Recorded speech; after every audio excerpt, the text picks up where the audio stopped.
오늘 하나님의 말씀 사도행전 6장 1절로 7절 말씀 나누겠습니다. 6장 1절로 7절 우리 교독하시겠습니다. 그때에 제자가 더 많아졌는데 헬라파 유대인들이 자기의 과부들이 매일의 구제에 빠짐으로 히브리파 사람을 원망하니 12사도가 모든 제자들을 불러 이르되 우리가 하나님의 말씀을 제쳐놓고 접대를 일삼는 것이 마땅하지 아니하니 형제들아 너희 가운데서 성령과 지혜가 충만하여 칭찬받는 사람 7을 택하라. 우리가 이 일을 그들에게 맡기고 우리는 오로지 기도하는 일과 말씀 사역에 힘쓰리라 하는 온 무리가 이 말을 기뻐하여 믿음과 성령이 충만한 사람 스데반과 또 빌립과 브로고노와 니가노르와 디몬과 바메나와 유대교에 입교했던 안디옥 사람 니골라를 택하여 사도들 앞에 세우니 사도들이 기도하고 그들에게 감사하더라. 하나님의 말씀이 점점 왕성하여 예루살렘에 있는 제자의 수가 더 심히 많아지고 어떠한 제사장의 무리도 이 도에 복종하니라. 아멘. 4절 같이 읽습니다. 4절 시작. 우리는 오로지 기도하는 일과 말씀 사역에 힘쓰리라 하니. 아멘. 네, 찬송가 520장 찬송 드리겠습니다.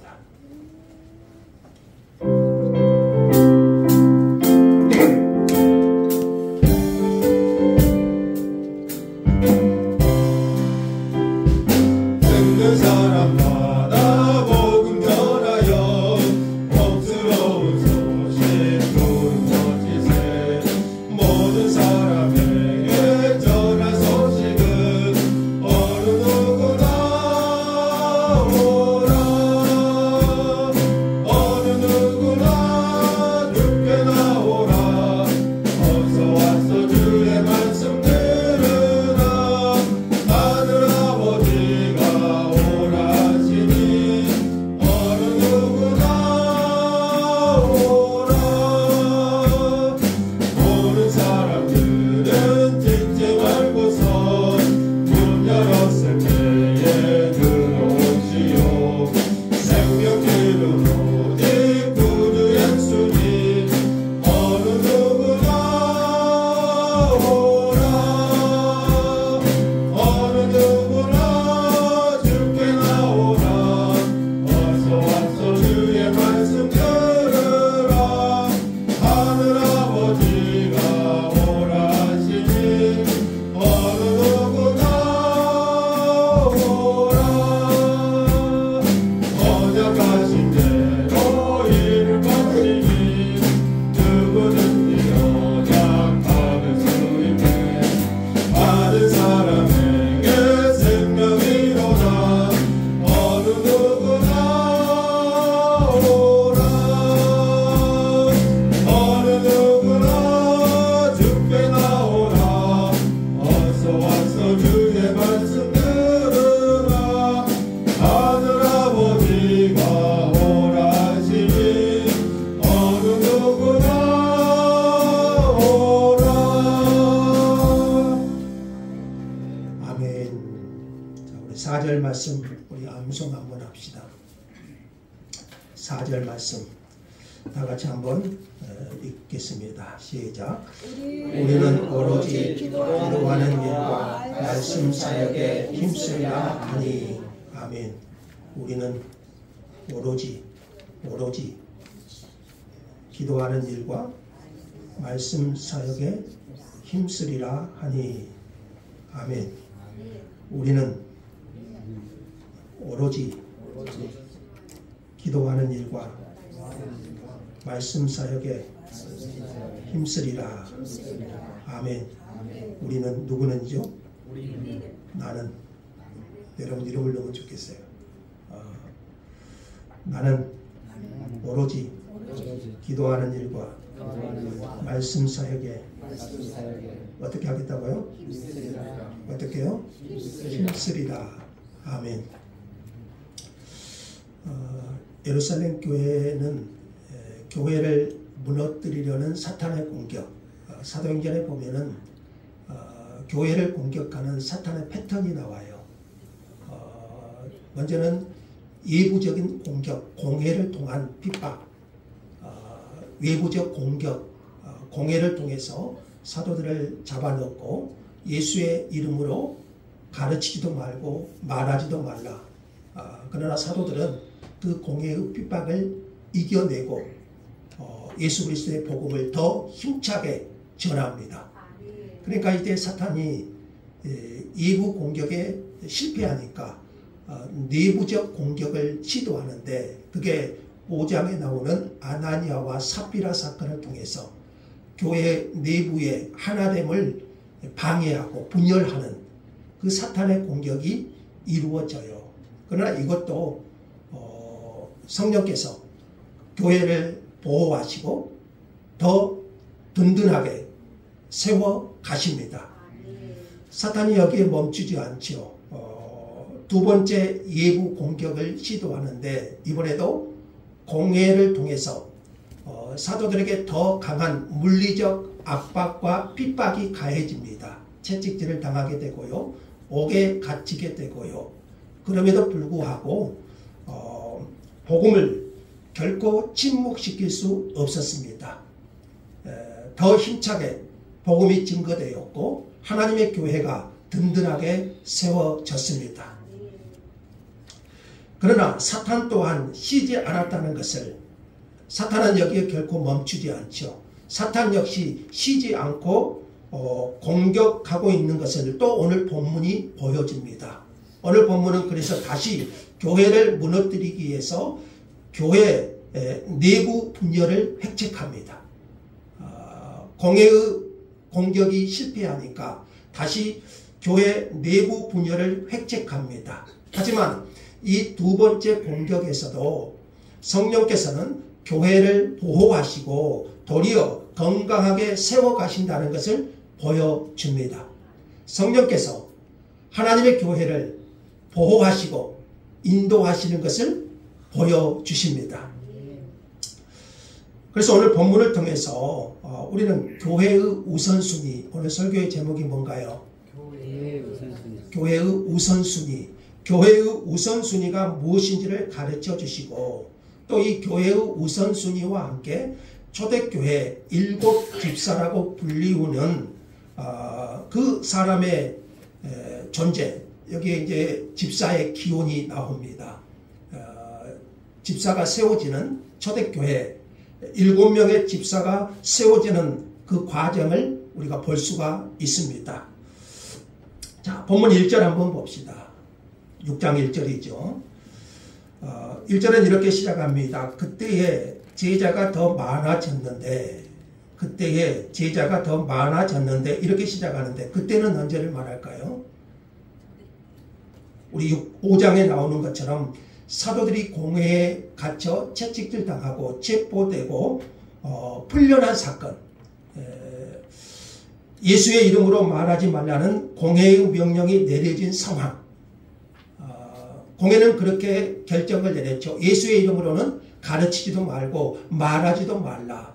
사도들이 체포되고 풀려난 사건, 이런 예부적 박해에도 불구하고 1절 다시 봅시다. 제자의 수가 어떻게 됐죠? 더 많아졌습니다. 그들은 그리스도를 따르겠다고 믿음으로 고백한 제자들이라고 말해요. 제자들. 그 제자의 수가 더 많아졌습니다. 오늘 본문의 처음과 끝인 1절과 7절을 보시면 모두 교회가 크게 성장하고 있다는 것을 보여줍니다. 1절에 뭐라고 했죠? 다시 보세요. 그때의 제자가 더 많아졌는데, 많아졌다.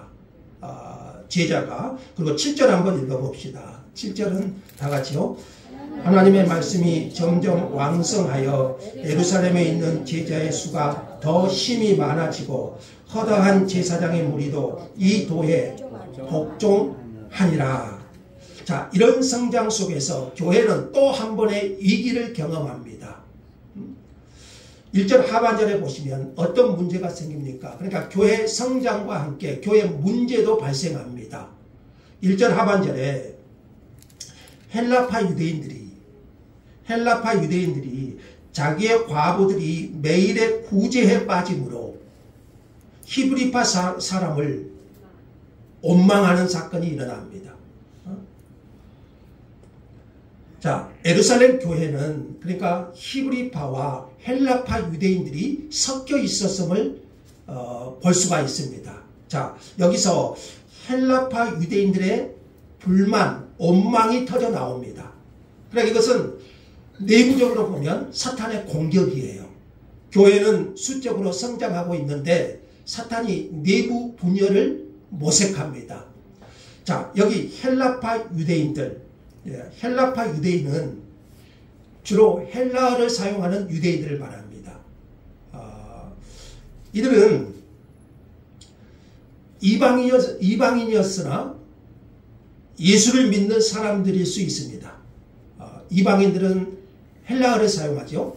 당시 유대인들은 뭘 사용합니까? 히브리어를 사용하죠. 그러니까 헬라파 유대인들은 이방인이었지만 예수님을 믿는 그런 사람들을 가리킬 수 있고, 또 이 헬라파 유대인들은 여러 박해로 흩어졌다가 유대인들인데, 유대인들의 역사를 보면 굉장히 박해가 있었잖아요. 그 박해로 고향을 떠나 흩어졌다가 다시 고향으로 돌아온 사람, 이것을 우리는 디아스포라 그랬습니다. 디아스포라 유대인. 흩어졌다가 박해 때문에 다시 이들이 고향으로 돌아와서 예수를 믿은 사람들. 자, 이런 사람들은 주로 헬라어를 사용했어요.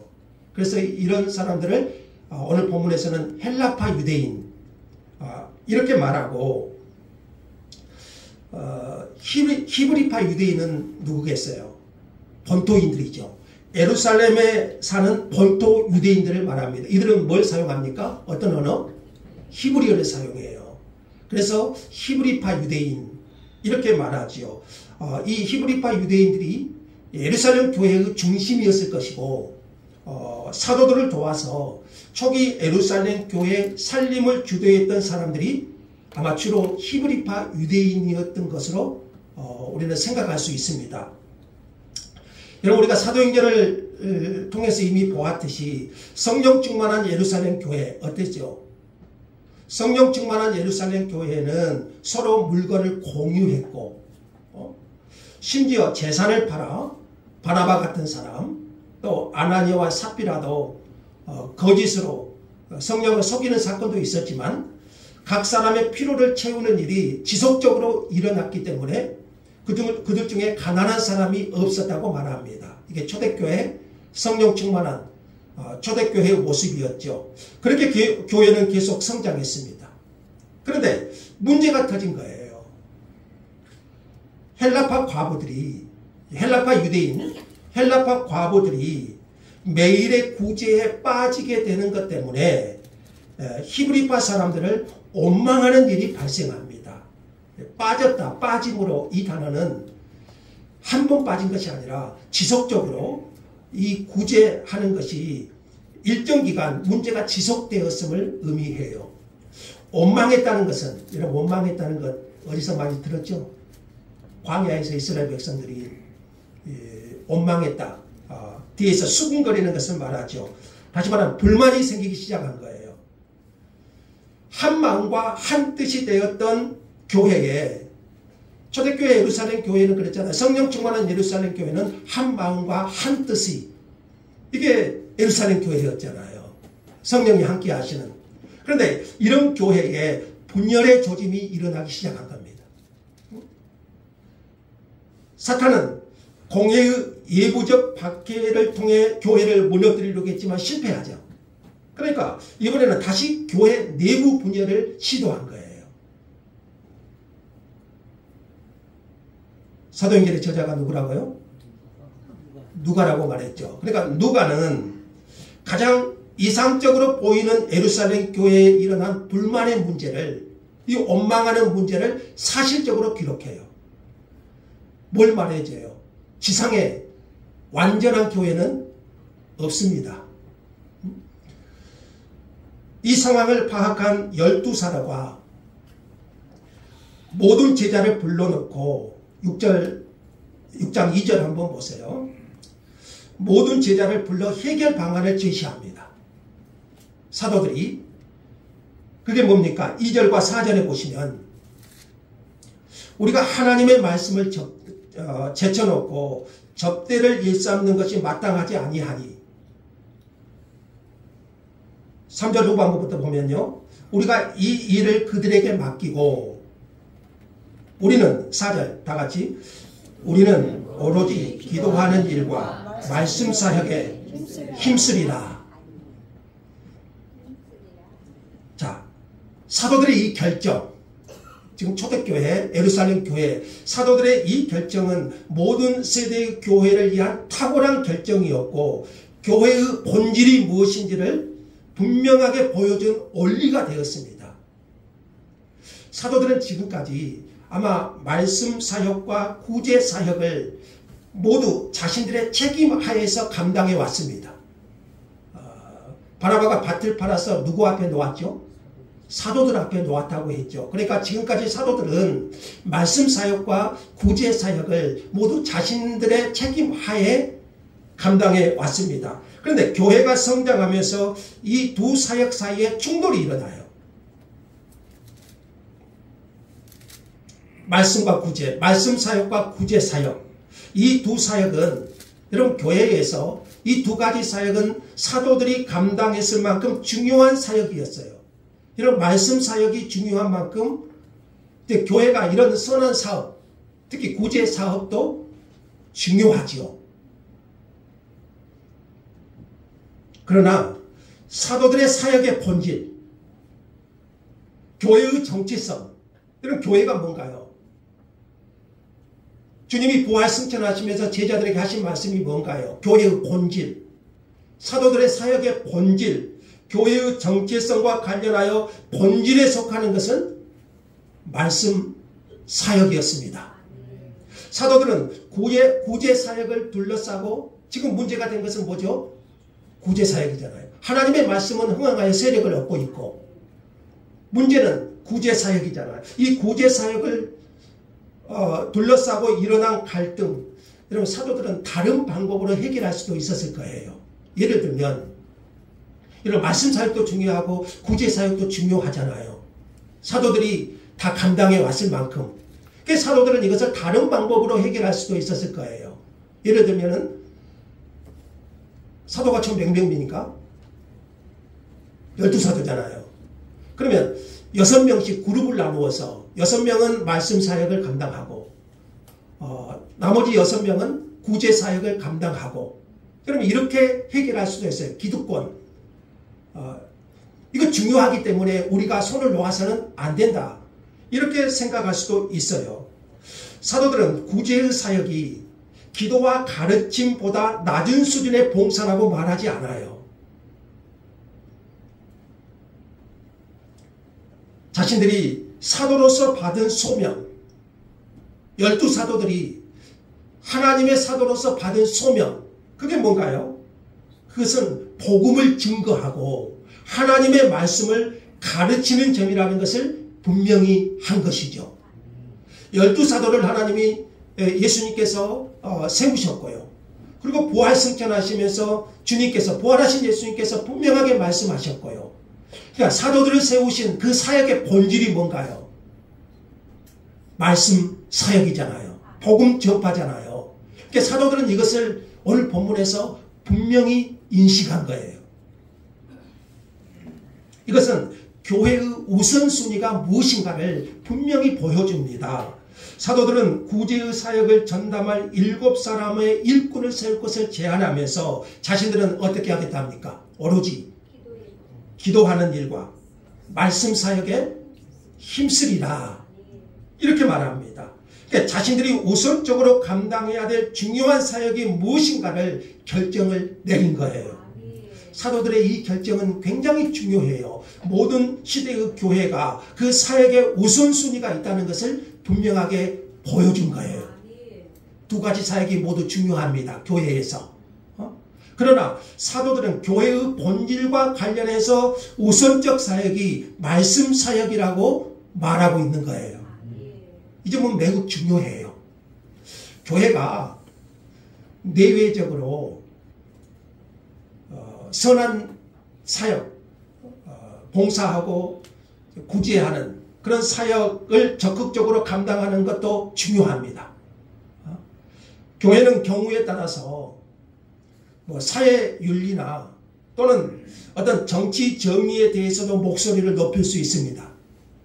그러나 이 모든 것을 잘 수행한다고 해서 교회가 되는 것은 아닙니다. 왜냐하면 교회는 자선활동이나 공익활동을 하는 단체가 아니잖아요. 교회의 본질이 뭡니까? 복음 전파잖아요. 예수님께서 승천하시면서 제자들에게 말씀하신 것은 땅끝까지 이르러 내 증인이 되리라. 그들은 땅의 모든 족속들에게 가서 주님이 분부하신 것을 가르쳐 지키게 하고 제자로 삼아야 될 사명을 받았습니다. 이것이 교회잖아요. 교회는 하나님의 말씀과 그들이 가진 증거로 인하여 죽임을 당할 정도로 그것 때문에 순교하고 죽임을 당할지라도 이 일에 생명을 거는 것이 교회잖아요. 사도행전에서 보는 교회는 착한 일도 많이 했어요. 성령 충만한 예루살렘 교회 물건을 팔아서 서로 필요를 충당하고 한마음 한뜻이 되어서 구제 사역도 감당하고 이것은 교회가 가지는 하나의 특징입니다. 그러나 교회는 단순히 착한 행위만을 위해서 존재하지는 않습니다. 교회는 하나님을 떠난 인생들에게 하나님께로 돌아올 수 있는 길이 복음 안에 열려 있음을 선포하는 곳입니다. 그리고 우리가 구원받는 길이 예수 그리스도이심을 선언하도록 부름을 받았습니다. 이게 교회잖아요. 자선사업이나 공익사업, 구제사업, 정치운동을 할 수 있는 기간은 많아요. 그러나 죽어가는 영혼을 향해서 복음을 전할 수 있는 기간은 어딘가요? 교회뿐입니다. 하나님께서 세상을 이처럼 사랑하사 그들의 죄를 정가시키기 위해서 그들의 모든 죄를 씻고 구원받기 위해서 죄사함 받기 위해서 하나님과 화목되는 것을 선포하는 그곳, 그것은 바로 교회밖에 없습니다. 지금 있는 그대로 이 사실을 믿고 순종하면 우리 모든 죄가 사함받고 하나님과 화목되었음을 알리는 곳은 교회밖에 없어요. 교회가 아니면 이 일을 할 수 있는 단체는 없어요. 이것이 교회고 이것이 교회의 본질이잖아요. 사도들은 이것을 알았어요. 사도들은 자신들이 기득권을 유지하는 데 조금도 관심을 두지 않았어요. 자신들이 이것저것 다 해야 된다고 말하지 않았어요. 하나님께서 자신들에게 맡겨주신 말씀과 기도의 사역에 힘쓸 것이다. 사도들이 이렇게 결정한 것은요, 모든 시대의 교회를 위한 축복이 되었습니다. 그래서 사도들은 교회 사역의 우선순위를 분명히 했고요. 여러분, 우리 성도는요, 우선순위가 분명히 있어야 해요. 사도들은요, 교회 사역의 우선순위, 여러분 이것이 교회 사역뿐만 아니라 우리 성도들의 우선순위잖아요. 기도하고 가르치는 일을 제쳐놓을 수 없기에 지금 문제가 된 그 일이 뭔가요? 구제사역이잖아요. 지금 교회에서 발생하고 있는 문제. 자, 그 구제사역을 감당할 수 있는 7사람을 세울 것을 제안합니다. 자신들이 다 하겠다고 말하지 않아요. 기득권을 포기해요. 7이라는 숫자를 우리가 굳이 그 의미 부여할 필요는 없겠지만, 몇 명 세웁니까? 7 집사를 세우잖아요. 보통 학자들은 그 7 보통 어떤 특별 임무를 위해서 7인 위원회를 구성했던 유대적 관행을 따른 것이다. 그렇게 해석을 합니다. 뭐 완전수 이렇게도 말하지만 보통 어떤 문제를 해결하기 위해서 7인 위원회를 구성하는 그 유대적 관행을 따른 것이다. 그래서 7명을 세웠다. 그렇게 이제 학자들은 해석을 합니다. 그리고 사도들은 7사람을 세우는 조건을 말해요. 어떤 사람을 세울 것인가? 사도들은 말씀과 기도 사역에 힘쓸 것을 선포하고 7사람을 세워서 이제 구제 사역을 담당하는 그 조건을 제시합니다. 3절이죠. 3절 같이 한번 읽어볼까요? 시작. 형제들아, 너희 가운데서 성령과 지혜가 충만하여 칭찬받는 사람 7을 택하라. 우리가 이 일을 그들에게 맡길 것인데, 그러면 7명을 택하여 세우는 조건, 어떤 사람을 세우라고 했는가요? 성령과 지혜가 충만하여 칭찬받는 사람 7.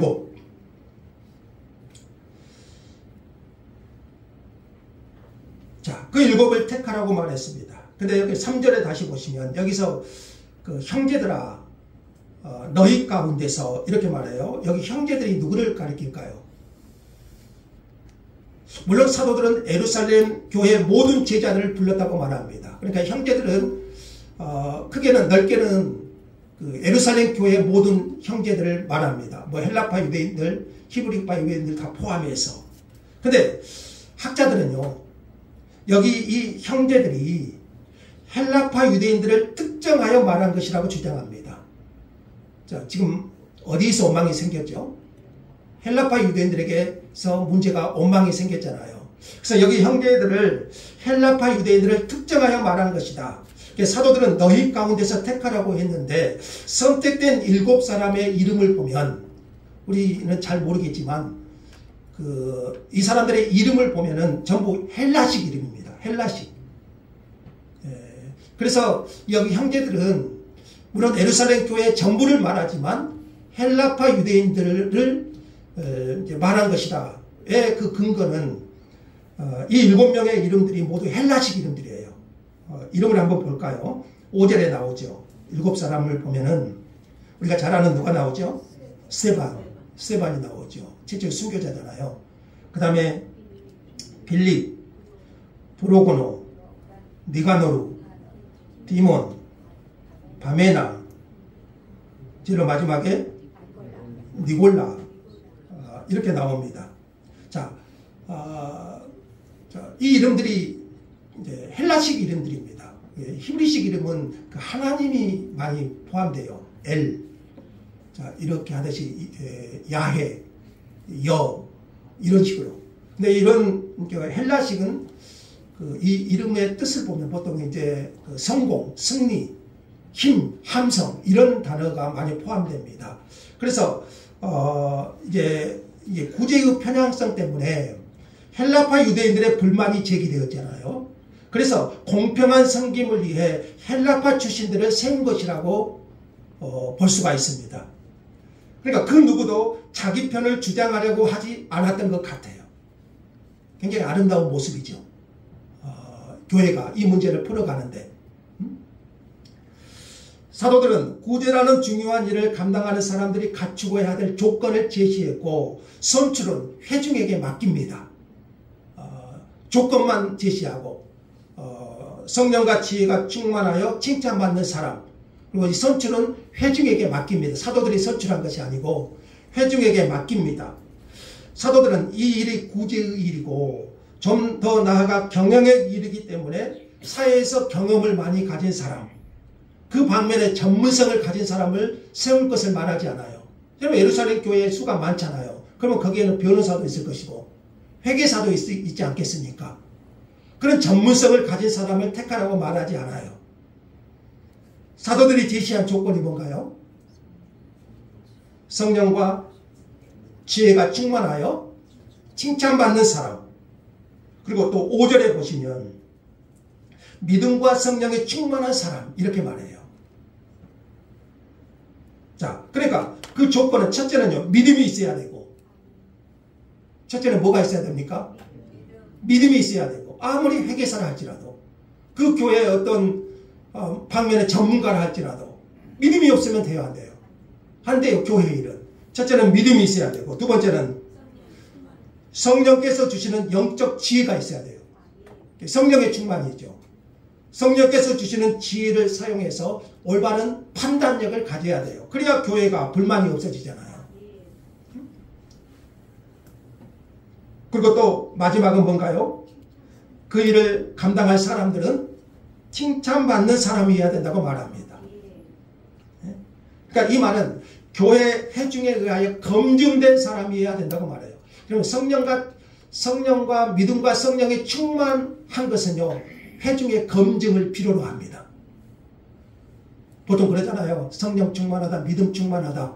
자신은 그렇게 말할 수 있잖아요. 그러나 그 칭찬받는 사람은 회중의 검증이 있어야 돼요. 그러니까 여기서 우리가 이제 집사 제도가 시초가 되는데, 우리가 보통 안수 집사 세우잖아요. 그때 우리는 믿음과 성령이 충만한 사람이 기본인데, 칭찬받는 사람, 그거 어떻게 선출하죠? 선거예요, 선거. 선거로서 회중의 검증을 받아요.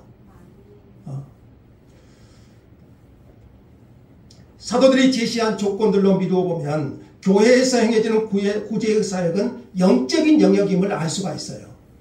말씀과 기도 사역만 영적인 일이 아니고 교회에서 행해지는 모든 것들, 사실 여러분 이것도 영적인 일임을 알 수가 있어요. 말씀 사역만이 영적인 일이 아닙니다. 기도하는 것만이 영적인 일이 아닙니다. 이 일을 감당하는 일꾼은 성령과 지혜가 충만한 사람이어야 했습니다. 하나님께 드려진 물질을 아무렇게나 자기 생각대로 사용할 수는 없는 거잖아요. 오늘날 교회에는 전문성을 가진 자원들이 많아요. 이 일에. 그러나 교회의 일꾼이 된다는 것은 이런 전문성을 무시하지 않으면서도 전혀 다른 차원, 영적인 차원을 요구해요. 왜냐하면 이 모든 것은 하나님을 기쁘시게 하기 위한 사역이기 때문이에요. 그래서 교회의 일은 그냥 세상적인 지식으로만 할 수 있는 것이 아니에요. 그 어떤 것도 영적인 일이라는 거죠. 그 모든 것이 하나님을 기쁘시게 하는 일이기 때문이에요. 자, 온 무리가 이 제안을 기쁘게 여깁니다. 사도들의 제안을. 그래서 믿음과 성령이 충만한 사람 7을 택합니다. 믿음과 성령이 충만한 사람. 다시 말하면 그들은 말만이 아니라 삶 가운데 열매가 분명했던 사람들입니다. 8절에 보면 7 집사 중에 스데반이 나오는데요. 다음 시간에 보겠지만 스데반은 어떤 사람입니까? 은혜와 권능이 충만하여 큰 기사와 표적을 민간에 많이 행하는 사람이었고요. 이어지는 그의 말씀 사역을 보면은요, 성령이 함께 하심과 지혜로움을 보여줘요. 그래서 스데반은 7 집사 중에 최초의 순교자가 되죠. 스데반의 이름의 뜻이 뭔지 아세요?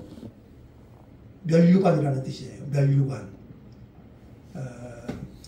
순교자에게 하나님께서 주시는 면류관이 있지요. 또 한 사람이 나오죠. 우리가 잘 아는 사람 빌립이 나오죠. 빌립. 탁월한 전도자였죠. 자, 이 빌립으로 인하여 사마리아 성에 복음이 전파되고, 우리가 잘 아는 에디오피아 내시에게 복음을 전한 사람이 누구였죠? 빌립이었죠. 그래서 빌립은 탁월한 전도자였어요. 자, 구제의 사역을 전담하기에 회중에 의해 선택된 7 일꾼은 비록 사도들은 아니었지만 성령과 지혜와 믿음이 충만한 사람들이었어요.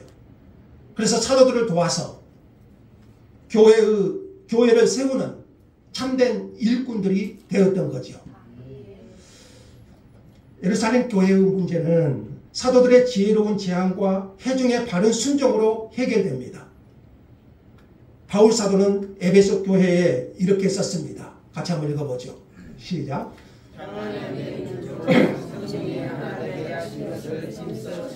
바울이 에베소 교회에게 한 말입니다. 평안에 매는 줄로 성령이 하나 되게 하신 것을 힘써 지키라. 그러면 교회의 하나됨을 방해하는 것은 뭘까요? 사탄이잖아요. 성령은 한 마음과 한 뜻 하나 되게 하시는 거예요. 사탄은 분열의 영이잖아요. 하나됨을 방해하잖아요. 온 회중은 사도들의 제안을 기쁘게 받아들였고요. 그리고 그 제안을 따라서 7사람을 택하였습니다. 그들이 어떤 방식을 통해서 7명을 택하였는지는 본문은 말하지 않습니다. 선거를 했는지 제비를 뽑았는지 그건 나오지 않습니다. 그러나 이 7사람을 선택하는 과정에서 교회는 사분오열되지 않았어요. 보통 우리가 장로, 집사 세우면서 이 상처를 받고 오히려 하나됨을 해치는, 분열되는 그런 일이 가끔 일어나기도 하잖아요. 그들이 선택한 7사람의 이름은 모두 헬라식 이름을 가진 사람들이었고요. 그들 모두가 헬라파 유대인들일 가능성이 큽니다. 특별히 마지막 인물이 누구로 나오죠? 니골라라는 사람이 나오는데 유대교에 입교했던 안디옥 사람으로 소개됩니다. 안디옥 이방인이죠. 이것으로 보아 유일하게 혈통적 유대인이 아닌 사람으로 추정되는 사람이 니골라예요.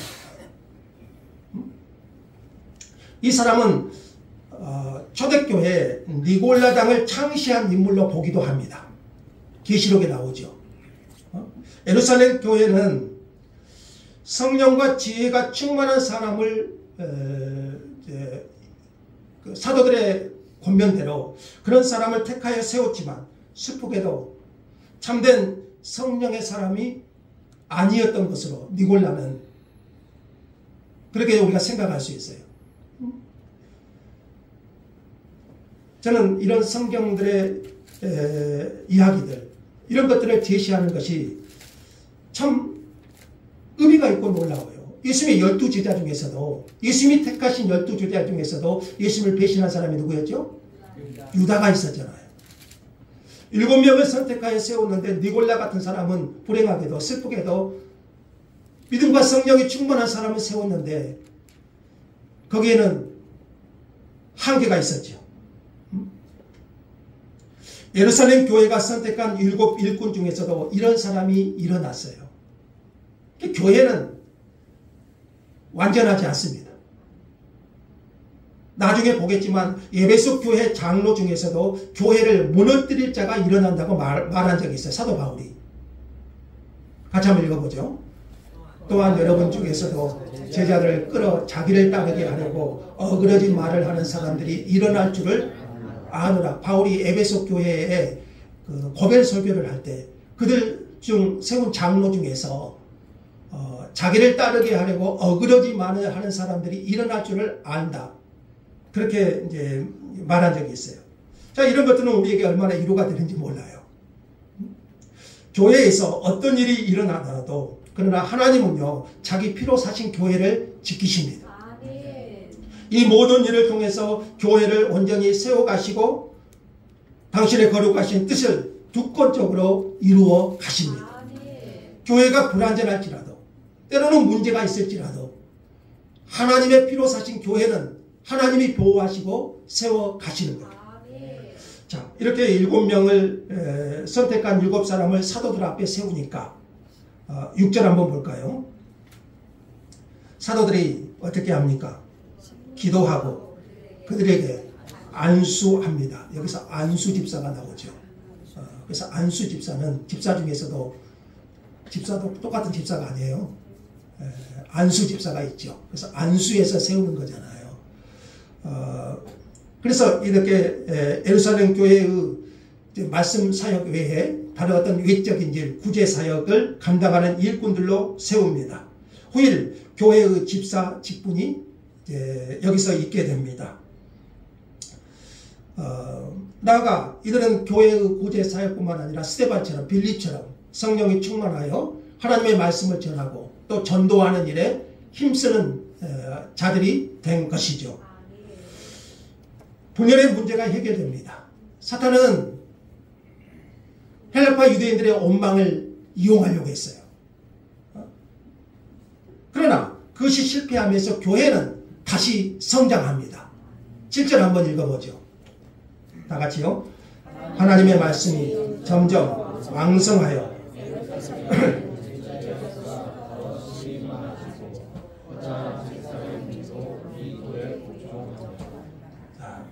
교회가 성장하지요. 7절 보면은 가장 먼저 왕성하여, 하나님의 말씀이 점점 왕성하여, 이 단어는 왕성하다는 말은 자라다, 성장하다라는 의미예요. 그러니까 사도들이 전한 말씀이 성공적으로 널리 퍼지고 있음을 보여주고 있죠. 주어는 하나님의 말씀입니다. 사도들이 아니고 하나님의 말씀이 왕성해요. 그러니까 그 말씀이 왕성하여 열매를 맺고 자라나고 있다는 것을 말하는 거예요. 그 다음에 많아지고, 이 단어가 나오는데 많아지고, 제자의 수가 심히 더 많아졌어요. 여기서 사용된 시제가 수동태인데요. 무슨 말이냐면 하나님의 주도적인 역사를 강조하는 거예요. 복음은 사도들이 전했지만 그러나 그 역사를 주관하시고 주도하시는 분은 성령 하나님이시죠. 하나님이 하시는 거예요. 말씀이 왕성하여 하나님이 주도적으로 제자의 수가 많아지게 하시는 거예요. 그리고 세 번째는 복종하니라는 단어인데 여기서 허다한 제사장의 무리까지 예수를 믿게 됩니다. 당시 평범한 제사장들은요, 권력을 가진 제사장들과는 달리, 우리가 누가복음에 보면은 그 세례 요한의 부모가 누구죠?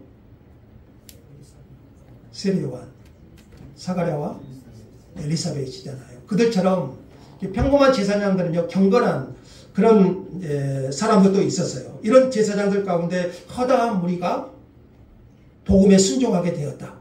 자, 이것은 복음의 승리를 보여주는 그런 이정표라고 할 수가 있지요. 정리합시다. 예루살렘 교회가 성장하면서 교회는 이제 체계와 질서가 요구되기 시작합니다. 지금까지 교회는 예루살렘 교회는 굉장히 성장했죠. 자, 이 모든 것들은 사도들이 감당하고 있었고요. 이제 교회가 성장하면서 체계와 질서가 요구됩니다. 사도들이 직접적으로 모든 일을 처리하기에는 그 교회 규모가 그 규모를 넘어서고 있었기 때문이에요. 헬라파 과부들이 공정하게 구제를 받지 못하는 일로 뒤에서 원망하는 일이 일어났습니다. 사도들은 지혜롭게 일을 처리했고요. 회중은 교회의 하나됨을 지키기 위해서 바르게 순종합니다. 사탄은 내부 분열을 획책하여 교회를 분열시키고 무너뜨리려고 했습니다. 사탄은 헬라파 과부들이 의도치 않게 구제사역에서 불이익을 받는 것을 사용하려고 했습니다. 사탄은 항상 그렇게 일해요. 교회에 어떤 원망, 불평을 가지게 하고 그걸 사탄이 이용한 거죠. 헬라파 과부들의 원망을. 그렇게 해서 결국은 어떻게 하려고 하죠? 교회를 분열시키고 교회를 무너뜨리고자. 하지만 결국 이 시도도 실패로 끝납니다. 언제나 교회의 일에는 두 가지 차원이 있어요. 영적인 차원과 물리적 차원이 있고 보이지 않는 영역과 보이는 영역이 있어요. 그래서 성도는 항상 신중하게 말하고 신중하게 생각하고 행동해야 됩니다. 교회는 이 일로 본질상 사역의 우선순위를 확정하게 되고요. 또 다른 중요한 일을 맡을 집사 직분의 시초를 제공하게 되었습니다. 여기서 우리가 놓치지 말아야 될 것 하나만 더 생각할 것은요. 사도들은 어떤 사람을 세우라겠죠? 성령과 지혜가 충만하여 칭찬받는 사람 7을 택하라고 했고 회중은 여기에 순종하여 믿음과 성령에 충만한 사람 7을 택하였습니다. 이런 교회는 문제가 있을 수 있습니다. 문제가 없는 곳이 교회가 아닙니다. 교회는 문제가 있을 수 있습니다. 예루살렘 교회는 분열의 위기를 직면했습니다. 근데 이때 정말 중요한 것은 뭘까요? 이때 정말 중요한 것은 교회 안에, 이 교회 안에 성령과 지혜가 충만하여 칭찬받는 사람이 있어야 한다는 것입니다. 교회는 문제가 생길 수 있어요. 중요한 것은 뭔가요? 성령과 지혜가 충만하여 칭찬받는 사람이 있어야 돼요. 이것을 소위 경건한 어른이라고 말합니다. 경건한 사람, 교회에 그런 사람이 있어야 돼요. 믿음과 성령과 지혜가 충만한 사람. 그렇지 않으면 교회가 모두 인간적인 사람만 있으면 교회는 더 분열되고 사분오열되고 깨어질 거예요. 사탄의 공격을 막아낼 수가 없어요. 그렇다면 우리 교회는 어떨까요? 여러분은 성령과 지혜가 충만한 경건한 어른이십니까? 그런 사람이 있었던 예루살렘 교회는 어떻게 했습니까? 하나님의 말씀이 더욱 왕성하여 힘을 얻었고 제자의 수가 더 많아졌습니다. 사탄의 공격도 이겨낼 수 있었던 거예요. 하나님께서 이런 복된 은혜를 우리 교회에도 주시기를 원합니다. 교회는 문제가 있을 수 있어요. 그러나 중요한 것은 이것을 믿음으로 풀어갈 믿음과 성령이 충만한 그런 사람이 교회에는 있어야 된다는 거죠. 우리가 그 길로 걸어갈 수 있기를 원합니다. 믿음과 성령이 충만한 사람, 그런 사람을 통해서 하나님은요 사탄의 공격을 막아내게 하시고 교회를, 그 하나님의 교회를 더욱 든든하게 세워 가시는 거예요. 여러분은 어떤 사람입니까? 오늘 본문에서 교회의 머리이신 주님께서 당신의 교회를 돌보셨고 보호하셨고 이끄셨음을 보게 하십니다. 그 주님은 우리에게도 그리 하실 겁니다. 주님이 세우신 교회이기 때문에요. 그래서 우리는 기도해야 되고 교회 사역의 본질을 놓치지 않아야 되고 또한 믿음과 성령에 충만한 하나님의 사람들이 되어서 교회에 틈타는 사탄의 공격을 막아내고 교회의 하나됨을 지키며 하나님의 교회를 세워가는 은혜가 있기를 원합니다. 그 모든 것을 이루실 우리 주님께 감사와 찬송과 영광을 돌립니다. 감사합니다. 하나님,